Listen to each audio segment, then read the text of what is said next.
Okay, so Slickshift fitting for the LT85 Slickshift. First off, obviously we need to strip down the original setup.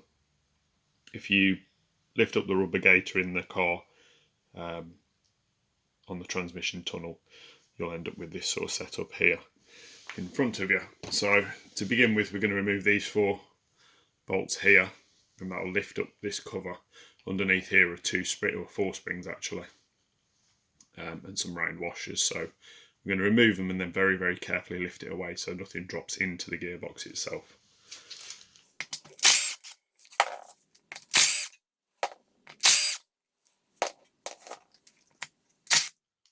Holding this as I'm removing the last one, just so nothing springs out and we don't lose anything. So I'm lifting this up very carefully, and there is an old gasket underneath.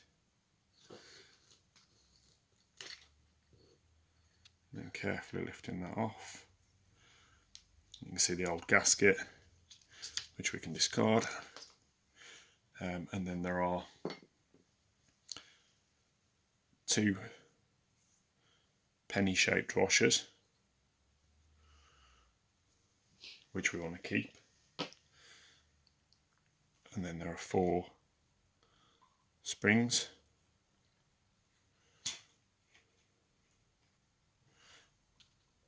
And then under those 4 springs are 2 more penny washers, which we need to carefully remove. So we need to remove these washers very carefully. You don't want them to drop down into the box.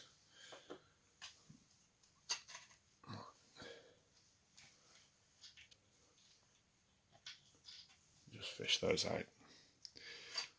So then, again, we want to keep those. So then we've got this rubber gaiter, and then there's a fibre or nylon, depending on your age.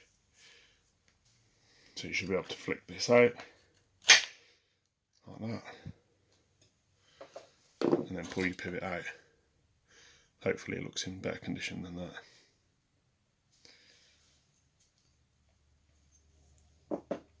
So that's stripped down. Next job is to clean all this up, clean that face up, and basically get it ready for reassembly. On the top here, we want to get rid of this, clean up all this face as well. We can remove these 2 grub screws as well. They might be a bit of a pain to get out. This one, obviously, you can see has been tried, but we need to remove both of those as well. Clean all that up for assembly.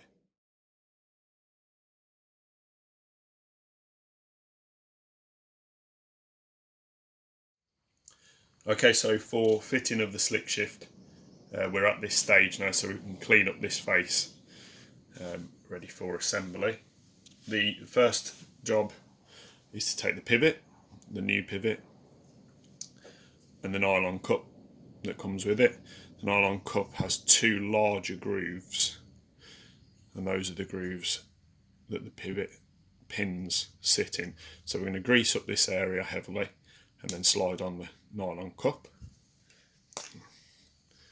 Just getting on as much grease as possible into there. Like so. Then nylon cup goes on. That just pushes on like that.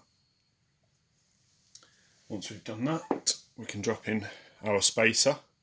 That just sits in there and drops in and seats, and the pivot goes in like so, with the flat edge dropping into the slots in the bottom like that.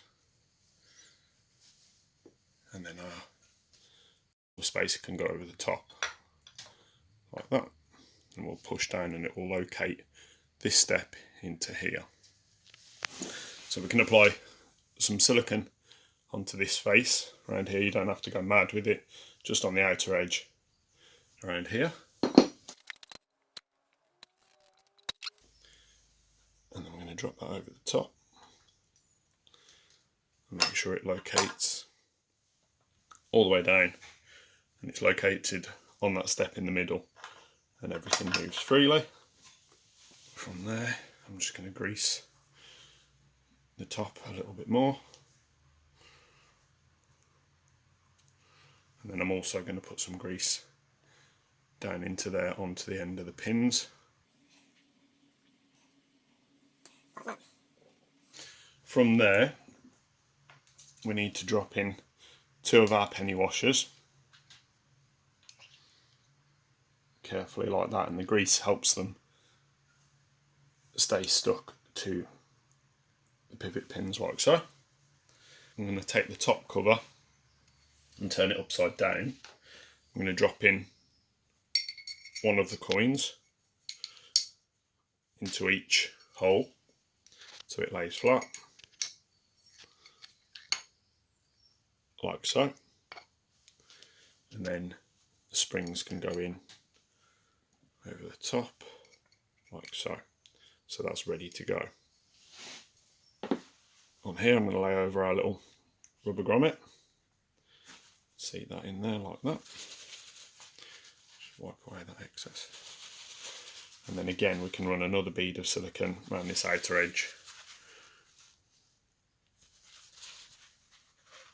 You don't need to go mad with it, the gearbox oil doesn't really come this far up in any quantity, but we just want to keep any water and moisture out, and any oil that does come up in. So we've got our washers in the top there, our little grommet and the pivot and everything in, top cover to go on, which holding the springs, you can just drop it over, make sure it sits onto the washers like that, and then it's a case of holding it down whilst we wind in our new bolts. Our new bolts are the 4 cap heads, with spring washers, and it's just a case of holding it down and popping those in. So I'll start with 2. I'm just pulling that down by hand.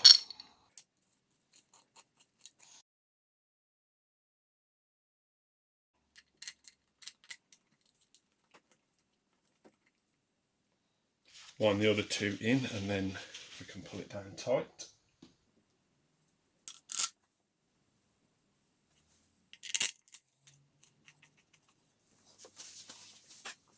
Okay, so once those are wound in, I'm just going to nip them up.